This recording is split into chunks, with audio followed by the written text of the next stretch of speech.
Sean bienvenidos, jóvenes, a esta primera sesión de la materia de Administración 1, clase virtual correspondiente al día viernes 29 de mayo del 2020. Estamos comenzando nuestra primera sesión hoy día, pues con una buena o mala noticia para algunos, no sé, ¿no? Anoche estuvimos contactándonos muy tarde de la noche para avisarles de que se suspendía nuestra evaluación del segundo parcial que habíamos programado para hoy día, ¿no? Tuvimos una noticia, una aclaración por parte de nuestro coordinador de la materia, quien me, me informó de que por órdenes de vicerrectorado solamente podíamos tomar el examen en la clase 22. Y bueno, hoy nos toca nuestra clase número 20, ¿no? Como les había comentado en la anterior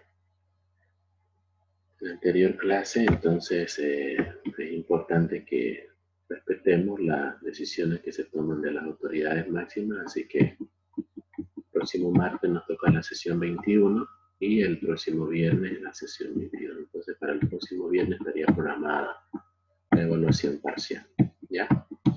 Eh, no crean de que yo no me sorprendí de la noticia porque justamente estaba terminando el examen. Les he mandado un screen de que ya están elaborados. He hecho dos cuestionarios, una parte teórica y una parte práctica, para que puedan trabajar tranquilo las dos áreas, ¿no? Así que va a quedar eso para que tengan una semana más de estudio y nada, ¿no? Estaba revisando ahorita la planificación, ¿no? Entonces, con ustedes estamos con una clase nomás atrasados, ¿no? A ver, buen día. Buen día, Licen. Tenemos una clase, habíamos dicho, ¿no? La anterior sesión que nos habíamos atrasado. Una clase perdida. Una clase perdida, ¿no? Ya, perfecto. Entonces, hoy, por ejemplo, que es 29 de mayo del 2020, vamos a irnos a nuestra compartir pantalla. Hoy 29 de mayo pues nos toca ver la teoría del proceso de dirección, teoría X, teoría Y, ¿no? Entonces vamos a continuar nuestro avance porque como hemos terminado todo el proceso de integración de personal y todo el proceso de integración del proceso de administración, entonces quiero enseñarles hoy día. Primero haremos la teoría de este proceso y después quiero enseñarles algo que les va a servir muchísimo para cuando tengan que administrar su negocio. Y eso viene a ser una herramienta muy práctica que les sirve a ustedes para tener un proceso de dirección de todos los planes que vayan ustedes a desarrollar en el corto, mediano y largo plazo. Una de las herramientas se llama flujo de caja. ¿Alguno de ustedes ha escuchado hablar qué es un flujo de caja?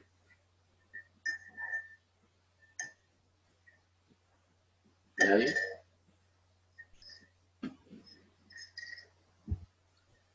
Un flujo de caja es una herramienta que nos permite identificar cuáles son los movimientos económicos que la empresa tiene positivo y negativamente en relación a lo que recibe con sus ingresos y en relación a lo que gasta.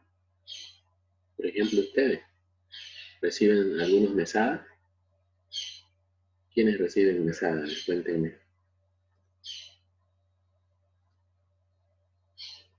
¿Nadie? ¿Nadie recibe mesadas? ¿No le dan sus padres 50 pesos a la semana, 100 pesos o 500 pesos al mes? No sé. Pero supongamos que ese fuera el caso, ¿no? Supongamos que ustedes agarran y se van un día donde sus padres le dicen, bueno, Todos los meses vas a recibir 500 bolivianos mensualmente. Entonces, bueno, ese dinerito ustedes empiezan a administrarlo. ¿Qué es lo primero que harían ustedes? Teniendo plata ahí, ¿qué harían? A ver, los escucho, a ver, ¿qué harían? A ver, ¿qué harías tú? A ver. Primero ver en qué gasto semanalmente y calcular el día que tengo que gastar cada cosa. ¿Qué gastas La semana. normalmente, semanalmente? A ver, ¿qué es lo que más gastas? A ver. Bueno, ahorita diferente, ¿no? Pero claro, cuando estábamos en clase era como que útiles o Transporte, pasaje, transporte ya, y almuerzo o alguna comida por ahí. ya. Todo lo que son las necesidades básicas, ¿no? Transporte, alimentación, eh, materiales para la universidad, dice ahí, ¿no? A ver.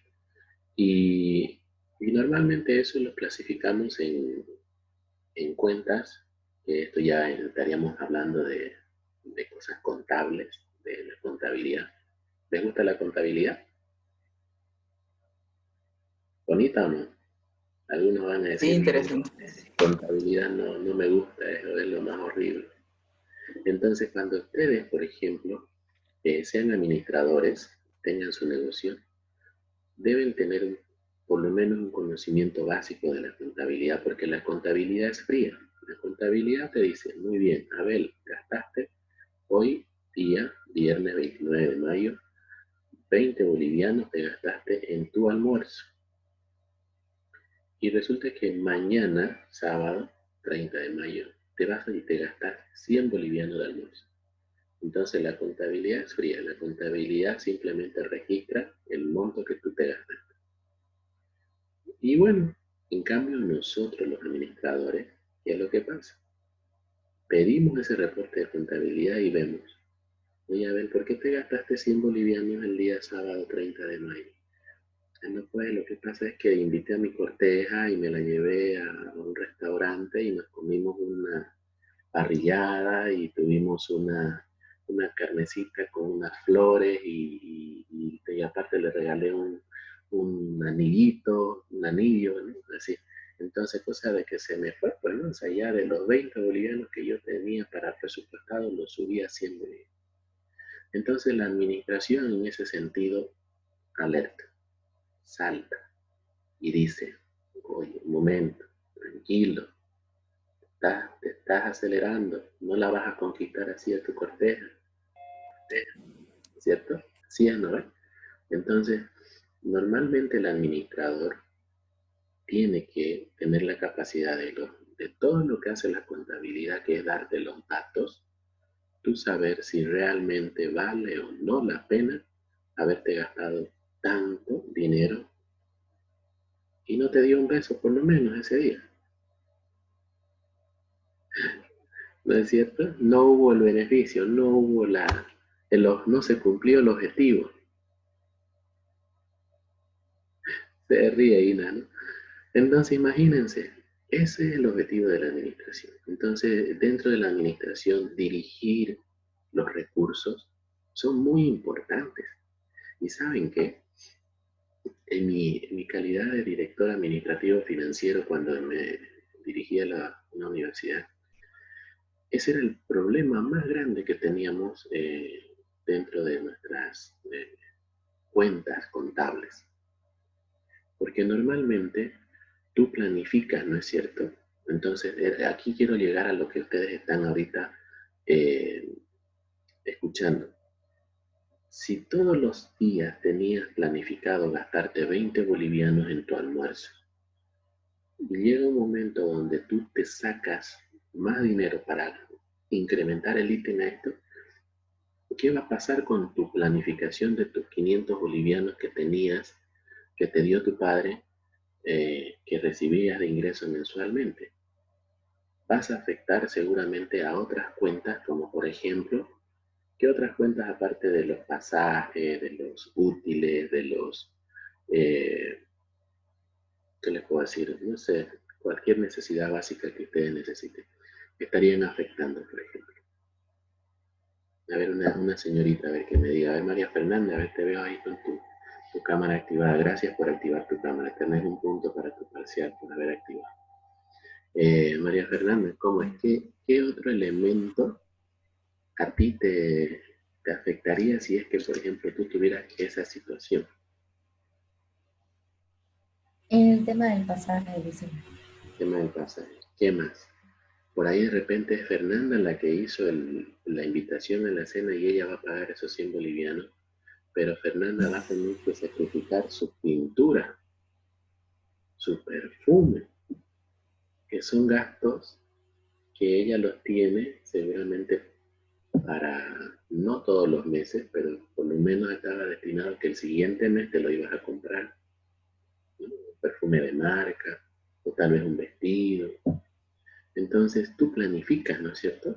¿Qué más planificas cuando tenés que hacerte unas compras para ti, por ejemplo? Todo lo que lo que uno utiliza personal.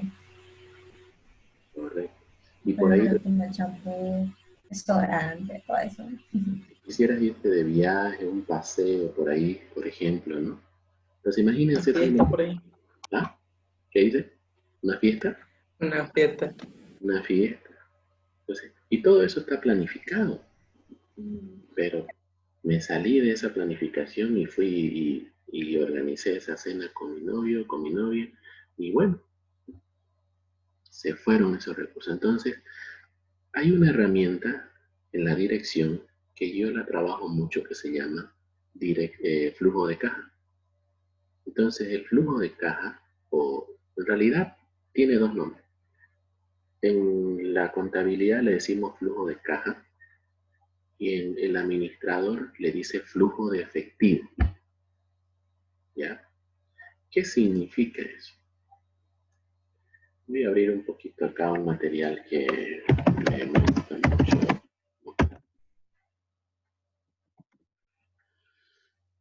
Deme un minuto, por favor, que lo estoy abriendo.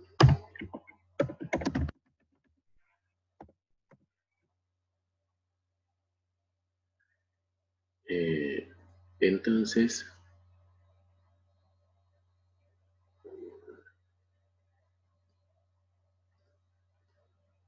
voy a compartir pantalla. Entonces, fíjense, mira aquí. En esta parte de acá, como ustedes pueden ver en internet, un flujo de caja es algo sencillo donde el administrador debe colocar en la parte superior sus ingresos, ¿no? Y esto obviamente lo más correcto es hacerlo de forma mensual, ¿no? Y debajo de los ingresos coloca sus egresos, es decir, tú planificas cuántos eh, gastos vas a tener al mes. Y como les dije, en el flujo de caja generalmente lo trabaja el contador porque el contador clasifica cuentas, ¿cierto? Por ejemplo, veamos aquí este otro modelito, miren. El contador, por ejemplo, clasifica sus cuentas como pago a proveedores, alquileres, servicios profesionales, transporte, servicios bancarios, publicidad, gasto de ventas, o sea, todas estas son cuentas contables. Entonces, ustedes aquí, por ejemplo, nosotros, a los administradores, en lo personal, como les puedo decir, no manejo el plan de cuenta de mi negocio, por ejemplo, no me gusta. Entonces yo se lo dejo ese trabajo al contador. Y el contador me saca un reporte mensual de cuántos son mis cuentas que él ha clasificado de gastos. Ahora, yo pudiera, por ejemplo, resumir estas cuentas de aquí y ponerlas en 3 o 4 cuentas sencillas para poder hacer una planificación de gastos un poco más genérica. Y a eso le llamamos flujo de efectivo. ¿Entienden? Entonces yo, por ejemplo, como administrador, puedo decir de que, a ver, por ejemplo, publicidad y gastos de ventas, estas dos cuentitas las puedo poner en una sola, que serán netamente gastos de marketing, por ejemplo, ¿no? Los servicios, alquileres, servicios bancarios, servicios profesionales, todo eso entra en unas cuentas que se llama servicio, ¿no? Si hay muchos impuestos, por ejemplo, la empresa tiene que desarrollar pagos mensuales de sus impuestos, una sola cuenta de impuestos. Y claro que en contabilidad tenemos impuestos a las utilidades de la empresa, tenemos impuestos a las transacciones, impuestos al crédito y débito fiscal, etcétera, etcétera. Entonces, en el flujo de caja, generalmente, como ustedes pueden apreciar acá lo que les estoy mostrando, hay muchos modelos, pero todos se trabajan de esta forma. ¿Ok?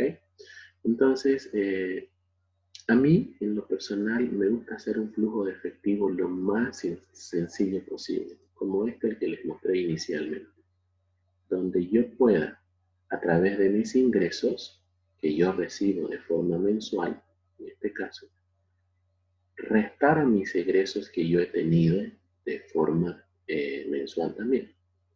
Por ejemplo, en este punto, 10.000 bolivianos fue el ingreso en este mes de enero y se gastó 9.000 bolivianos en el primer mes también.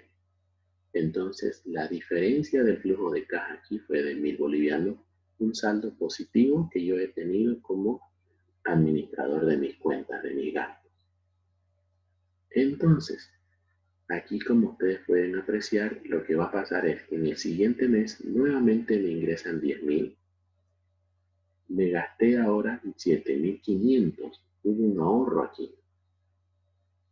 Este monto, fíjense que, perdón, y aquí me estaba olvidando, ¿no? Si aquí gasté 10.000, ¿no? Fíjense que acá el monto de ingreso es 10.000. Me gasto 9.000, dice. Por lo tanto, el flujo de caja acá es de un saldo de 1.000 bolivianos. Entonces, ese flujo de caja de 1.000 bolivianos lo voy a tener ahí acumulado. En el segundo mes me gasto recibo 10.000, me gasto 7.500 y tengo un flujo de caja acumulado de 2.500.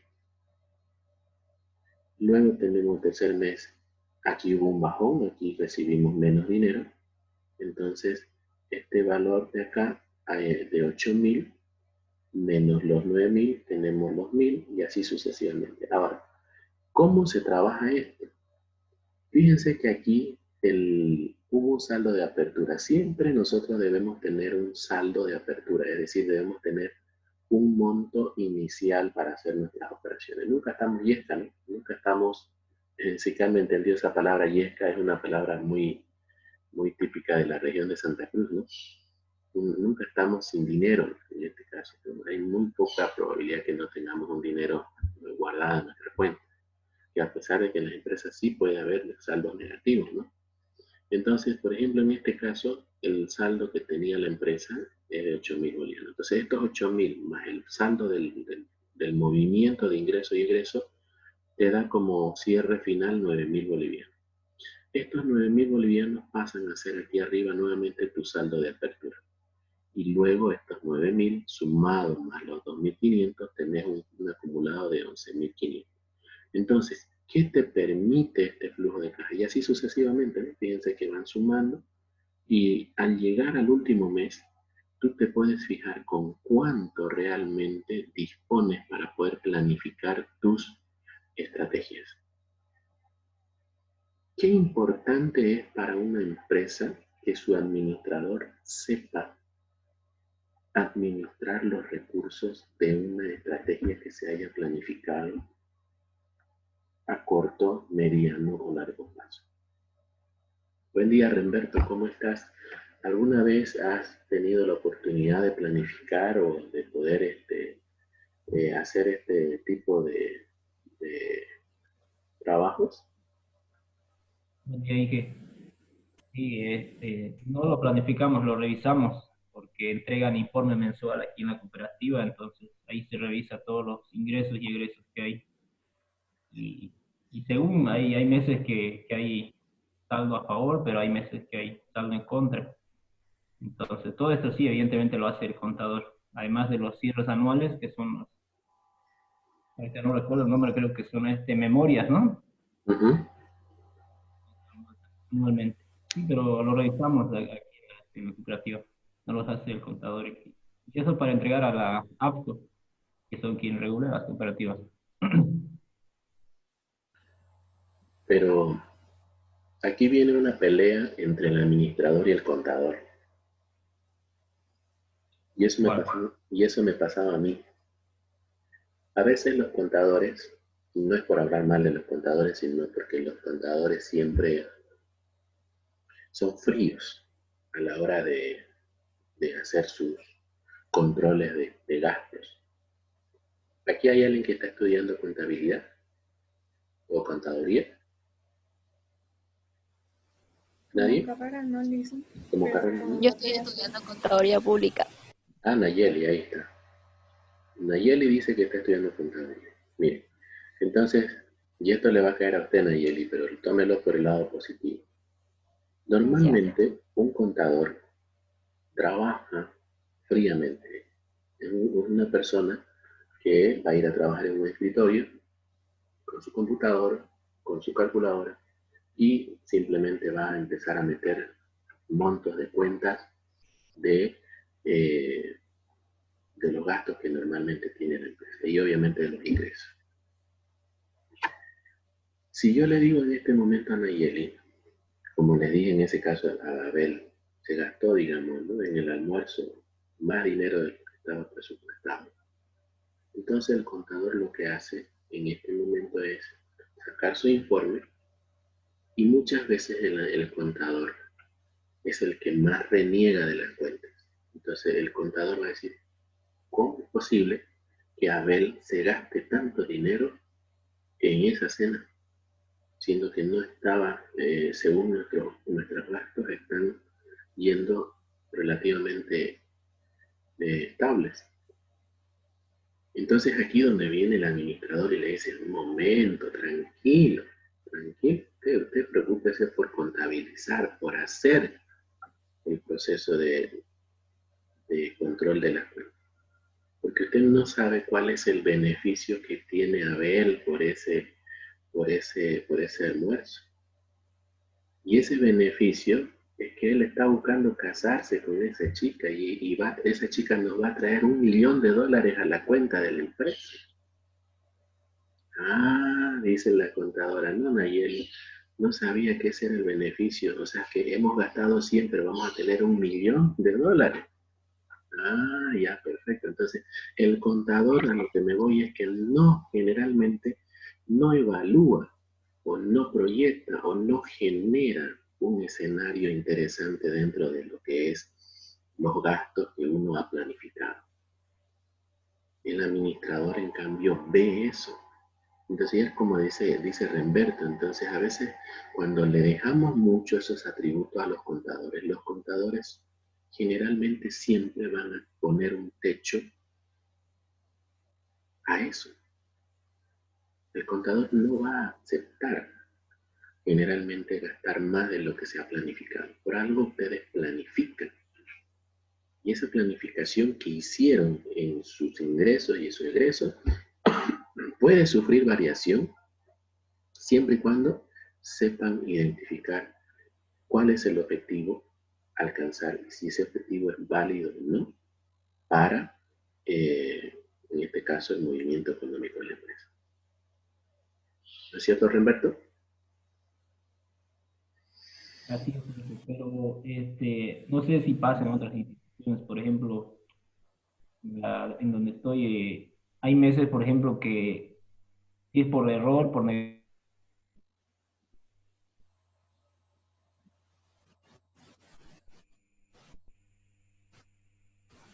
Creo que está mal tu señal, Remberto.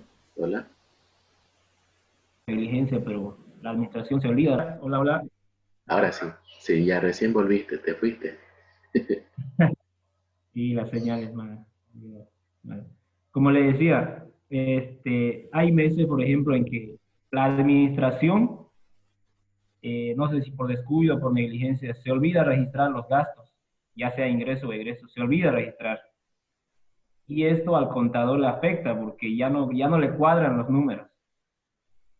Entonces, ¿qué es lo que hace aquí? Por ejemplo, no sé si sucede en otros lados, comúnmente nosotros le decimos cocinar datos.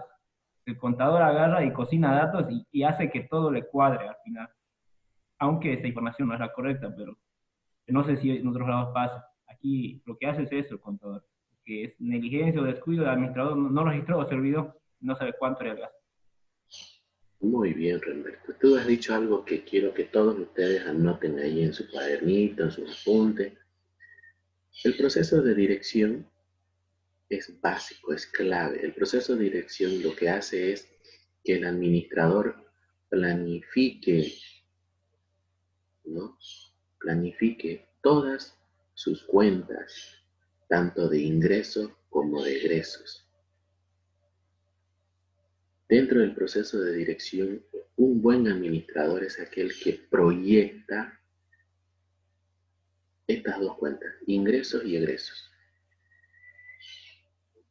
Dentro del proceso de dirección, el administrador debe proyectar sus ingresos y sus egresos, ¿no? De todo lo que está haciendo, de sus planes, de sus estrategias, de todo lo que ha hecho. Entonces, aquí viene, y lo vamos a dejar para la siguiente clase, esta parte práctica que les voy a enseñar, porque aquí viene un poco lo que está en nuestro texto. Creo que esto les va a gustar mucho cuando hagamos la parte práctica, porque les quiero enseñar a manejar un flujo que hasta para ustedes les va a servir. Les va a servir muchísimo. Inclusive en mi curso de PYME, de gerente PYME de Coca-Cola, no hacerle publicidad a Coca-Cola, nos capacitaron para saber manejar un flujo muy sencillo, donde si yo lo planifico este flujo, es decir, voy a decir, ¿no? ¿Cuánto voy a recibir de ingreso? ¿Cuánto voy a recibir de egreso? Entonces ahí, por ejemplo, el contador tiene un rol muy importante. Nayeli, que va a ser contadora, entonces si yo, por ejemplo, planifiqué, como le digo, ese gasto que era de 20 bolivianos y que de ahí, de la noche a la mañana, aparece como 100 bolivianos, entonces el contador va a alertar, debe agarrar y decir, señor, usted se ha gastado la plata. Y es aquí donde normalmente vienen los estilos de dirección. ¿Cuáles son esos estilos de dirección? Ahí anoten por favor en su cuaderno lo siguiente. Nosotros en el proceso de dirección siempre hemos tenido la posibilidad de que existen gerentes, tipos de gerentes, ¿ya? Entonces, un gerente, el otro día les había comentado a ustedes que debe tener 3 habilidades, ¿no? Habilidad técnica, habilidad humana y habilidad conceptual. Y dentro de esa estructura de gerentes, las personas que llegan a estar al cargo en este caso de la dirección económica, ¿no? Debemos tener en cuenta de que hay personas que están dentro de los gerentes de primera línea, luego tenemos gerentes medios, luego tenemos gerentes altos y por último directores ejecutivos. Si ustedes se fijan en esta estructura, los tipos de gerencia generalmente se van enfocando en la pirámide de Maslow. Ustedes llevaron en el colegio la pirámide de Maslow, ¿no es cierto? ¿Se acuerdan cuál es la pirámide de Maslow? ¿Quién se acuerda? Kat, ¿te acuerdas la pirámide de Maslow? Las necesidades. Sí, algo. Primero son las necesidades primarias, después tienes las necesidades social, creo. Ya, También tienes las necesidades para como autoestima. crecer tu personalidad y desarrollar. Ujú. Hay algo más. ¿Cuál es la necesidad más alta? El pico de aquí. ¿Te acuerdas cómo se llama este pico?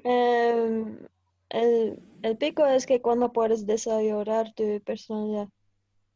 También creo hay un parte que es sobre bueno, tu libertad. Es que ya es un tiempo que yo vi eso a Bélgica. Así es. Bueno, la parte más alta de la pirámide es la parte de autorrealización y es normalmente donde nuestras necesidades son cumplidas al 100%, es decir, nuestros deseos, nuestros sueños más complicados son alcanzables aquí, ¿no? Entonces, y obviamente primero vamos cumpliendo necesidades. Y esto ayuda mucho en el proceso de dirección de una empresa. Yo como gerente debo tener en cuenta de que lo que primero que tengo que satisfacer son a mis gerentes de línea. Acuérdense de esto, todos somos gerentes. Aquí no es que yo voy a una empresa y él es el gerente de administración, el otro es el gerente de producción, todos. El otro día le dije, ustedes son gerentes, creo que lo dije en la clase, ¿no? Cuando le hice ese ejemplo de qué habilidades poseen ustedes, si poseen habilidades técnicas, poseen habilidades humanas, poseen habilidades conceptuales. Entonces, todos somos gerentes. Entonces, esa gerencia debe ser cubierta principalmente con los de primera línea. Y estos de primera línea, que son las diferentes funciones que tiene la empresa, ¿no? Locutar, contabilidad, producción, marketing, mercadotecnia, tenemos investigación y desarrollo, tenemos departamento de materiales, aquí, ¿sí? Entonces, todos estos tienen que ser cubiertos primeramente pedir nuestros presupuestos, es decir, preguntarles a ellos qué necesidades tienen, ¿entienden? Entonces aquí ustedes lo que tienen que hacer es, como administradores, pedirle al departamento de investigación, a ver, señor gerente de esa área, ¿cuáles son sus gastos? ¿Cuáles son sus actividades que va a desarrollar durante el mes? En mercadotecnia, dígame usted qué va a gastar, qué va a hacer usted durante todo ese mes. Hemos planificado 3 estrategias y dígame cómo lo va a hacer. Entonces este gerente debe tener, perdón, la capacidad de agarrar y decir, bueno, yo, según mis planes que hemos hecho en base a todo lo que estamos desarrollando en la empresa, vamos a tener estos gastos. Y así sucesivamente. Y todos esos gastos van a ir a una herramienta llamada presupuestos. ¿Y saben ustedes qué es un presupuesto? ¿No, Ina? ¿Tú sabes qué es un presupuesto? ¿Qué es un presupuesto, Ina? El presupuesto es lo que se va a gastar encima, ¿sí? ¿Tú haces presupuesto o no? Eh,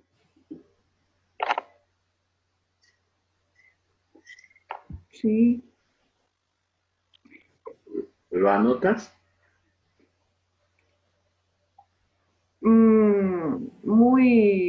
Muy rara vez, pero sí. El día que tú hagas un presupuesto todos los meses y planifiques todo lo que piensas gastar en el mes, vas a empezar a administrar de mejor manera tu dinero y vas a volverte una buena administradora. Y tienes que empezar ya, porque eso es un hábito del administrador, eso es una habilidad del administrador.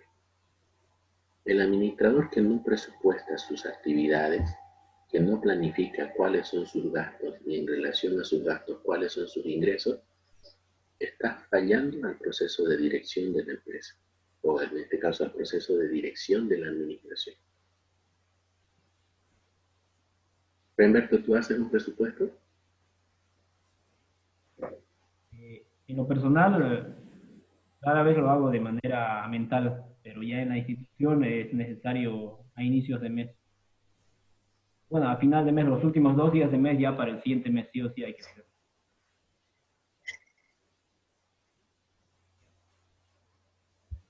Hola, hola, ¿se escucha? Sí, te escucho. de lo que le decía. Entonces, normalmente se hace eso. Ahora ya cuando es fin de año, tiene que hacerse lo que se hablaba a un inicio del POA, el presupuesto, el plan de operativo anual. Pero lamentablemente el POA aquí en la institución no se respeta, digamos. Tú ya le pones un gasto presupuestado de 10.000 pesos, resulta que durante el año ocurren imprevistos y ese monto ya varía, puede ser más o menos. Lo que sí se respeta es el presupuesto mensual. El POA anual normalmente no se respeta. Y es algo que sucede en Bolivia muchas veces y en toda Latinoamérica en realidad, porque aquí vamos a entrar en la siguiente sesión, me quedan 2 minutos para terminar esta. Aquí viene algo que quisiera que después Kat, cuando comencemos, vaya pensando y me vaya diciendo cómo en su país, Bélgica era, ¿no, Kat? Sí, Bélgica. Bélgica. Quiero que tú me expliques en la siguiente clase, en la siguiente sesión, cómo tú consideras que tu país trabaja este proceso de dirección. ¿Consideras que son organizados, planifican, desarrollan ellos todas sus actividades y las ejecutan de una manera que todos respetan sus decisiones, ¿no? Nadie se sale de lo que se ha planificado? Eso quiero que tú me comentes en la siguiente sesión y me digas con un ejemplo más o menos de alguna empresa que tú hayas escuchado en tu país, que esa empresa, por ejemplo, genera, ¿no? Un proceso de dirección diferente al resto y que le hace a la empresa tener un liderazgo en el sector donde estamos. Pensando una empresa que más o menos tú te acuerdes que hay allá en tu país y que haces que ellos están creciendo enormemente, ¿no? O sea, que ellos tienen esa capacidad de lograr un proceso de dirección eficiente. Así que ve pensando eso, por favor, que en la siguiente sesión te voy a dar la palabra. Entonces, me queda 1 minuto. Y bueno, básicamente aquí en la pirámide, como le estaba diciendo, si tomamos en cuenta todos estos gastos de esta primera línea, los gerentes medios van a empezar a discernir, van a empezar a separar todos los gastos que no son importantes. Los gerentes altos van a ser los que seguir priorizando y seguir viendo a qué actividad o a qué gastos le dan mayor preferencia, y los ejecutivos son los que normalmente buscan controlar o ejecutar el objetivo máximo de la empresa, que se haya cumplido cuál ha sido ese objetivo y que se cumpla, ¿no? Entonces, de esa manera tenemos esta famosa pirámide para que más adelante, con la pirámide de Maslow, podamos identificar todas esas 2 necesidades que me gusta mucho hablarlo porque aquí ayuda mucho a ustedes a hacer un proceso de dirección interesante. 10 segundos, nos vemos enseguida en la segunda sesión, ¿ok?